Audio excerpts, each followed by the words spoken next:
Thank you.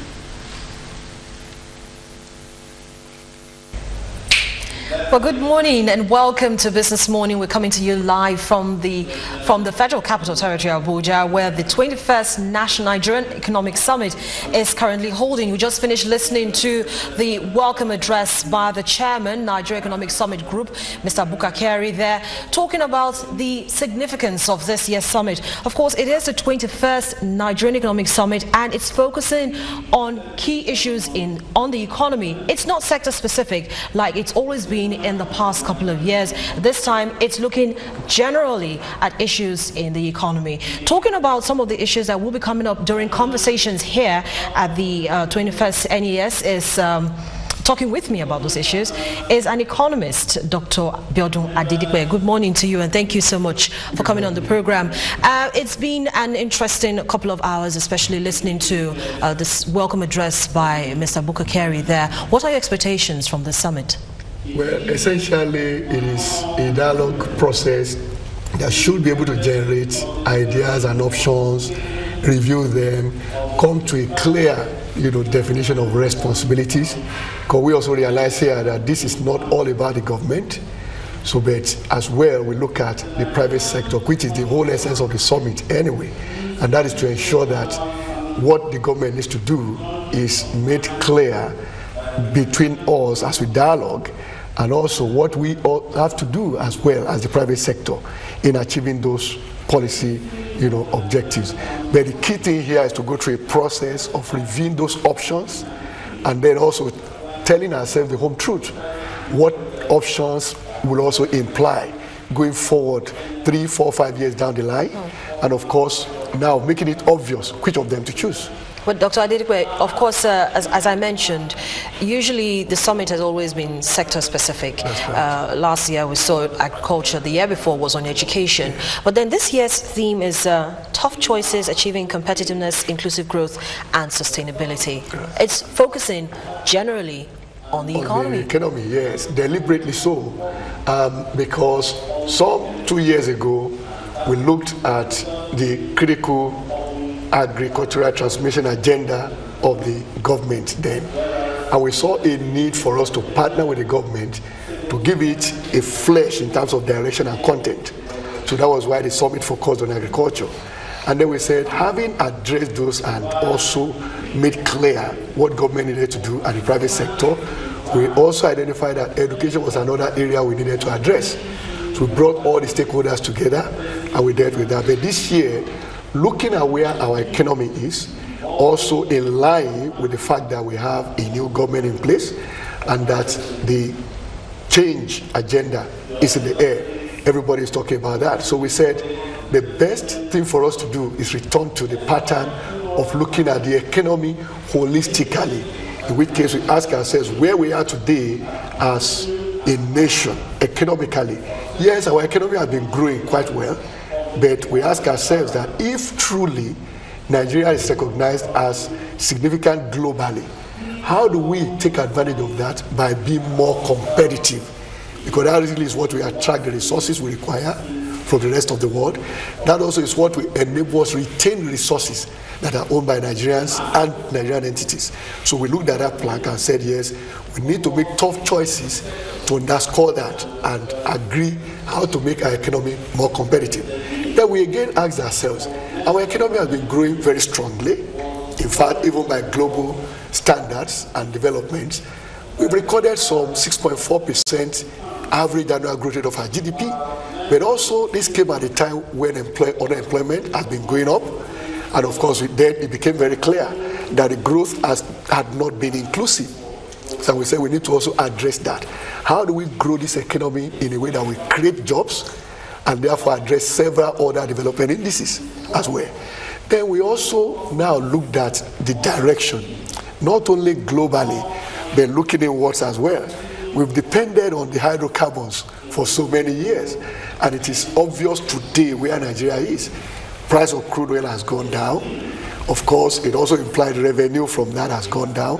So there's a lot of pressure even on the government itself in terms of funding its operations. So, but looking forward, we now said, where we are today, we cannot sustain what brought us to where we are. So we have to now begin to think sustainability. And that means, what do we need to change now that will enable us to achieve competitiveness and inclusive growth on a sustainable basis, such that the generation coming behind us will have a Nigeria that is stronger and of course they can all be proud of. But then, Dr. Adedipe, these are not issues that have not dominated conversations in very recent times, because it's always, and I remember saying this to Mr. Bukakari yesterday, it's always just talk. These are issues that come up and deliberations are made, action plans are taken, but there's no follow through. Is it that we do not have enough push to ensure that, you know, the plans and the points that are raised are actually implemented? Yeah, I'm very happy about this issue you raised. Now, the Nigerian Economic Summit Group has also done something recently. One is to come up with the idea of a scorecard, where on an ongoing basis we get to track how we are performing, especially with respect to the resolutions of this summit. Usually there is an a Federal Executive Council memo that the National Planning Commission does and submits to the presidency as the outcome of the summit every year. So now what we intend to do this year is that once that memo is submitted, we also will continue in engagement with our partners to ensure that on regular basis at given intervals, we check on how far we have gone and constantly remind them about that. Now, the second thing the Nigerian Economic Summit Group has done this year is to revamp the policy commissions, and there are 10 of them. Now, these policy commissions address 10 thematic areas, okay, that deal with agriculture, deal with human capital, deal with science and tech, SMEs, financial inclusion and financial markets. We deal also with the issue of, macroeconomic, policy and stability. So all of these, we have 10 different policy commissions dealing with all these issues. Their job now is to work between the summits, in which case they have responsibility also for this engagement and follow through as regards to the policy options agreed and that the government also accepted. So that way it will be a whole year process where there is no time of break in between. So that is one thing we want to do this year with the revamped policy commissions. And then I also noticed now the program is a very heavy one. We've got about 8 plenary sessions. We've got the presidential policy dialogue, which is going to come up this morning after the address by Mr. Bassi. And then we've got 10 breakout sessions. It's a really back-to-back field event. Indeed, it's deliberately loaded as such, because we assured ourselves that we needed to depart a little bit from what he had done in the last 20 years. And the idea simply is that we have learned from those experiences. So how do we get more of the delegates involved? For example, at the plenary session, because of time constraint, only a few people can ask questions or make comments. But really, if anyone will take the trouble of coming here to Federal Capital Territory, we should be able to extract some ideas from the delegate. So we now came up with the idea of having the design workshops as well as the breakout sessions. Now, the policy commissions I mentioned earlier on, we have 10 breakout sessions that will run parallel at the same time. But the beauty of what I will call the innovation this year with the design workshops is that it's not just a matter of breaking into 6 groups and people come into the room and talk anyhow. When you get into any particular of the 6 rooms, we have tables. So there'll be round table discussions, 5, 6, 7, 8 people on the table.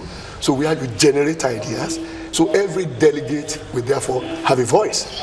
So that is the whole essence of this. Well, thank you so much, Dr. Adedipe, for joining me on the program and shedding more light on the ongoing summit. Of course, after conversations today, we will definitely be speaking with you again to get your thoughts on, what actually happened at the summit.